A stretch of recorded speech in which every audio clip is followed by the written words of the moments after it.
Pecahnya Uni Soviet pada tahun 1991, Ukraina menjadi negara merdeka dan mulai membangun identitas nasionalnya sendiri.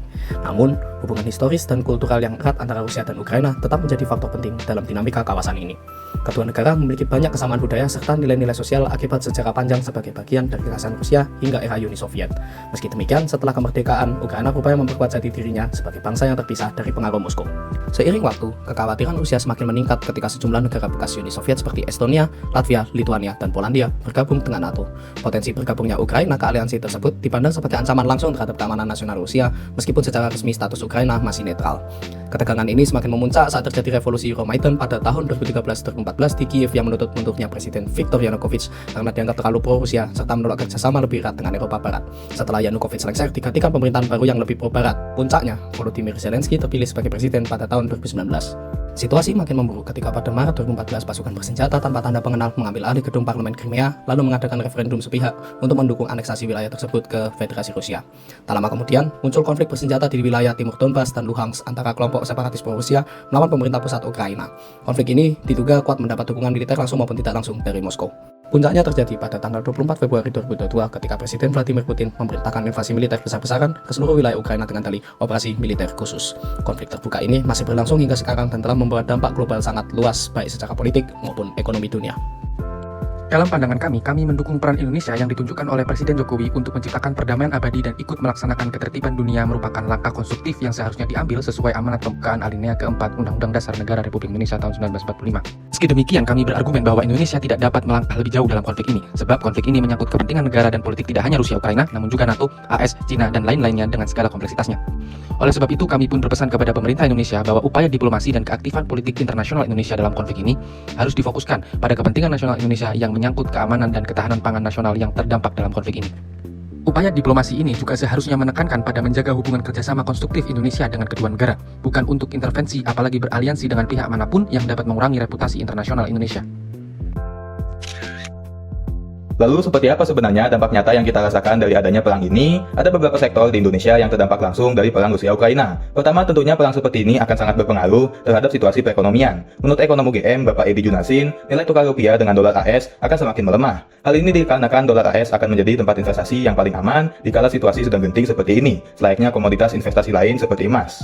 Nah, selain itu perang Ukraina dengan Rusia juga sangat berdampak untuk harga-harga produk yang bahan bakunya dari gandum, misalnya seperti tepung terigu, roti, dan mie. Hal ini dikarenakan Ukraina dapat dianggap sebagai lumbung gandumnya dunia, dengan ekspor sekitar 18 juta ton gandum per tahun sebelum invasi dari Rusia di tahun 2022. Karena perang ini terjadi, angka 18 juta itu pun menurun menjadi 16 juta per tahun 2024, seiring dengan menurunnya produksi dan naiknya harga gandum. Selain dua masalah tadi, ada juga dampak konflik ini di sektor pariwisata lokal, khususnya di Bali. Akibat perang ini, sekarang banyak sekali turis-turis dari Rusia dan Ukraina yang akhirnya menetap lebih lama. Dari data tahun 2023, ada sekitar 7.000 orang Ukraina yang berkunjung ke Bali. Di satu sisi, para turis ini tentunya menambah devisa negara dengan membelanjakan uang mereka di sini. Namun di sisi lain, kehadiran mereka juga menjadi masalah ketika mulai terjadi konflik kepentingan dengan warga lokal Bali, terutama di sektor bisnis dan kepemilikan lahan. Masalah-masalah ini seharusnya bisa dijadikan wake up call bagi pemerintah Indonesia bahwa negara kita juga ikut merasakan dampak negatif apabila pemerintah tidak mengupayakan diplomasi yang tepat. Jika diplomasi ini tidak digalakkan, maka negara kita akan terus menerima dampak negatif dari perang ini. Ada beberapa sikap dan peran Indonesia dalam konflik Rusia dan Ukraina ini.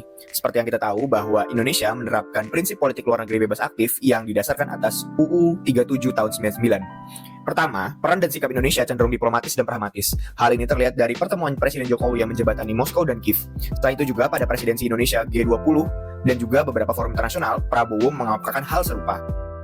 Yang kedua, Indonesia juga melakukan hal tersebut dalam rangka melindungi kepentingan dalam negeri. Hal ini dilakukan agar Indonesia tidak terdampak eskalasi konflik tersebut. Hal yang telah disebutkan tadi merupakan peran Indonesia di dalam konflik ini, yang terkait dengan prinsip bebas aktif di pasal 1 dan 2 UU 37 tahun 99. Bukan netral, tetapi tidak terikat, bebas menentukan sikap, dan aktif memberikan sumbangsi. Selain itu, di pasal 3, politik luar negeri juga dilakukan untuk melindungi kepentingan nasional. Teori offensive realism dapat menjadi lensa analisis mengapa Rusia menyerang Ukraina. Teori ini diperkenalkan oleh John Mearsheimer, ilmuwan politik AS terkemuka dalam bukunya The Tragedy of Great Power Politics terbitan tahun 2001, terutama pada bab 2. Menurut Mearsheimer, setiap great power memiliki alasan rasional untuk bertindak agresif atau ofensif. Pertama, setiap negara tidak dapat memastikan niat negara lain dalam kondisi yang dinamis dan anarkis internasional. Tidak ada satu negara yang bisa memastikan wilayahnya aman dari misil-misil negara lain, meskipun kemarin para pejabat tinggi negara-negara tersebut bersalaman. Sekarang aliansi tapi besoknya menjadi musuh dan sebaliknya. Oleh sebab itu, ofensivitas suatu negara adalah salah satu upaya mempertahankan diri, strategi bertahan dengan menyerang. Dalam kaitannya dengan perang Rusia dan Ukraina, Rusia sejak tahun 2014 di Crimea sudah terlibat dalam upaya militer untuk mempertegas kedaulatan teritorialnya dari ancaman NATO atau biasa disimbolkan dengan Barat. Dan Ukraina adalah salah satu proksi NATO yang paling potensial dan berbahaya bagi teritori Rusia. Dengan demikian, Rusia merasa bahwa jika rezim Ukraina dikendalikan oleh elit-elit pro-NATO, maka akan menjadi potensi ancaman bagi Rusia, karena NATO bisa saja menggunakan keanggotaan Ukraina sebagai pijakan mengganggu rezim Putin. Selain berkaitan dengan isu pertahanan nasional Rusia, perang Rusia-Ukraina juga dilandasi oleh politik kekuasaan dan kepentingan antara rezim Kiev dan Kremlin. Perang Rusia-Ukraina bukan cuma soal wilayah, tapi juga sejarah panjang, identitas nasional, dan ketegangan politik global. Rusia merasa Ukraina yang makin dekat ke NATO itu ancaman, jadi mereka ambil langkah ofensif duluan. Ini cocok dijelaskan lewat teori offensive realism yang bilang negara besar bakal bersikap agresif buat melindungi dirinya di sistem internasional yang tidak pasti. Buat Indonesia sendiri dampaknya cukup terasa, harga makanan naik karena ekspor gandum Ukraina terganggu, rupiah melemah, dan subsidi energi semakin berat. Di Bali juga muncul fenomena sosial baru, yakni banyak warga Rusia dan Ukraina yang tinggal lebih lama atau overstay. Indonesia sendiri menjalankan politik bebas aktif, tapi gak bisa berlanjut ke tahap yang lebih jauh, misalnya kayak intervensi atau bahkan keberpihakan ke salah satu pihak. Jadi, perang Rusia-Ukraina sendiri adalah perang yang kompleks. Namun, apapun alasannya si Mamang Putin ini, yang namanya perang tuh gak ada gunanya guys, jadi lebih baik damai aja lah. Sekali lagi, perang itu cuma membawa bencana. Perdamaian harus ditegakkan demi kesejahteraan seluruh umat manusia.